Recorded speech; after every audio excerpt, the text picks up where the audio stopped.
Why does hard-to-do cast iron welding and prior heating is required? Why is cast iron hard to weld? The difficulty comes down to three main factors. High carbon content.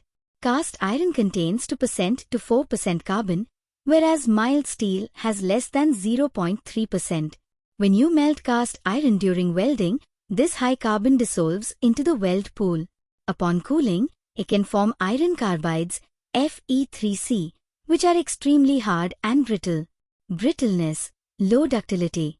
Unlike steel, cast iron does not stretch or deform before it breaks.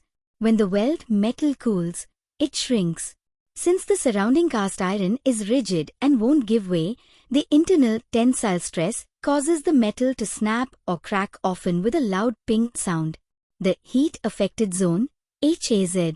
The area right next to the weld becomes very hot and then cools rapidly. In cast iron, this rapid cooling turns the HAZ into white cast iron or Martensite, both of which are as brittle as glass and nearly impossible to machine, drill or grind later. Why is preheating required? Preheating, usually to 250 degrees C to 450 degrees C, is the most important part of the procedure for two specific reasons.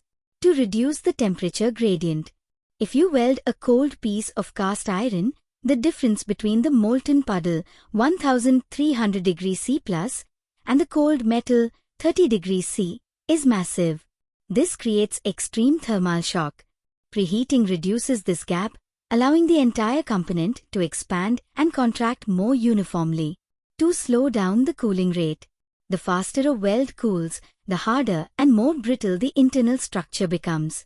Preheating ensures the weld stays hot longer, allowing the carbon to settle in a softer state, like graphite flakes, rather than turning into brittle carbides or martensite. Direct answer to survey. Sir, cast iron has a very high carbon content, making it extremely brittle. If we weld it cold, the rapid cooling creates iron carbides and martensite in the heat-affected zone. These structures are glass brittle and will cause cold cracking as the weld shrinks. We must preheat the component to reduce thermal shock and slow down the cooling rate. This allows the internal stresses to redistribute and ensures the weld remains ductile enough to handle the contraction without cracking.